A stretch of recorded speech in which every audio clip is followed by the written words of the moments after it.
Assalamualaikum warahmatullahi wabarakatuh. Perkenalkan, nama saya Vina Izatur Rahmah, mahasiswa Bimbingan Konseling Islam UIN Sunan Ampel Surabaya.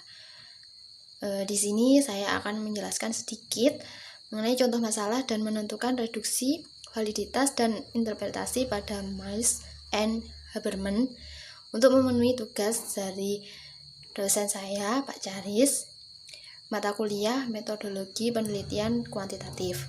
Nah, sebelum video ini, di video sebelumnya saya sudah menjelaskan materi tentang Miles and Haberman. Nah, di sini contoh penerapannya.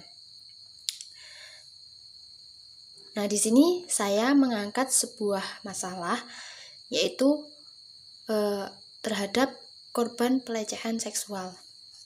Nah, pada pengambilan data Miles and Haberman, selain kita juga menggali data dari si konselinya, kita juga menggali data kepada significant other-nya, orang yang di sekitarnya. Nah, di sini si konseli menyatakan bahwasanya dia merasa takut bertemu dengan orang, terus agresif, terus kesehatannya terganggu, stres. Terus significant other-nya mengatakan bahwasanya dia itu kesehatannya terganggu, takut bertemu orang, agresif, dan bolos sekolah. Nah, begitupun juga sampai significant other 4. Dia si significant other-nya ini menyatakan sesuai dengan apa yang dilihatnya. Nah, reduksi data dalam Miles and Haberman itu kan mencari inti dari permasalahan yang ada di sini. Nah, kita cari dari berbagai pendapat ini, mana sih yang paling menonjol, yang paling inti. Nah, di sini sudah saya tuliskan kodenya A. Kalau takut bertemu orang, saya kasih kode A. Agresif C, kesehatan terganggu, B, stres D, dan seterusnya. Nah, di sini sudah saya rangkum di sini. Nah, di sini yang paling menonjol adalah takut bertemu dengan orang dengan 4 sini A.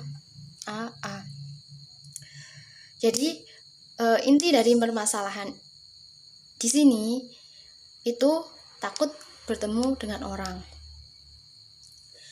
Terus selanjutnya, setelah kita mereduksi data, kita lihat kevalidan data tersebut.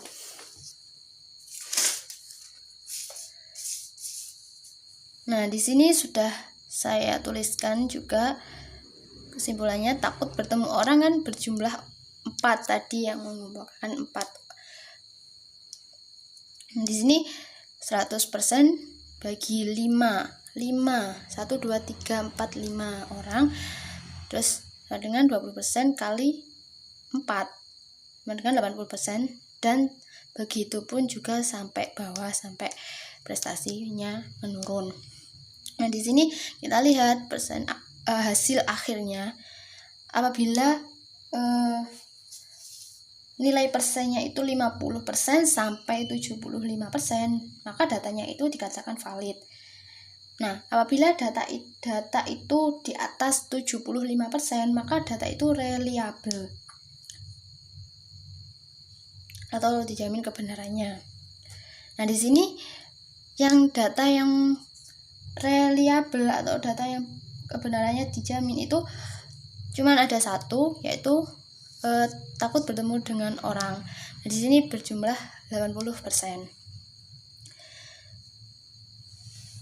Nah, setelah itu kita masuk ke interpretasi. Oh ya, sebelum itu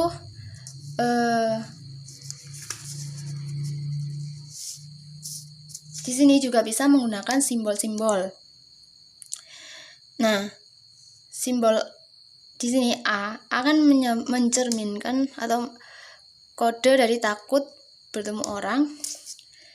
Di sini saya kasih simbol lingkaran berjumlah 4 dan sampai bawahnya.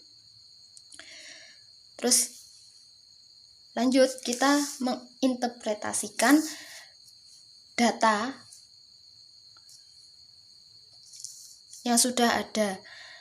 Nah, dari data yang kita kumpulkan tadi dan sudah direduksi, kita simpulkan bahwasanya takut bertemu orang itulah data yang paling reliable atau data yang paling benar. Maka itulah inti atau pusat masalahnya. Di sini juga saya tulis takut bertemu dengan orang. Ini menjadi inti masalah dari yang di atas tadi. Terus ini akan memunculkan sebuah dampak. Ini dampaknya apa? Pertama, kesehatannya terganggu. Terus dia juga agresif, juga bolos sekolah.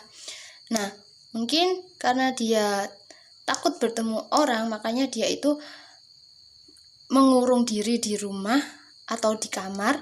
Terus akhirnya dia nggak pernah makan, jarang makan, akhirnya kesehatannya terganggu. Terus dia stres, akhirnya depresi. Begitupun juga bawahnya. Karena dia takut bertemu dengan orang, kalau ketemu dia menjadi agresif. Nah, karena sifat agresifnya ini, dia dibully dengan teman-temannya. Terus, karena dia juga takut bertemu orang, akhirnya dia bolos sekolah, nggak masuk sekolah, akhirnya prestasinya terganggu. Gitu. Nah, jadi pusat-pusat masalah ini bisa menimbulkan dampak yang banyak setelah dari pusat masalah ini, menimbulkan banyak-banyak dampak yang ditimbulkan gitu. Mungkin itu saja penjelasan saya mengenai contoh masalah dan menentukan reduksi validitas dan interpretasi pada Miles and Habermas. Apabila ada salah kata atau salah penyampaian, saya mohon maaf yang sebesar-besarnya. Di sini saya juga masih belajar. Kurang lebihnya mohon maaf. Wassalamualaikum warahmatullahi wabarakatuh.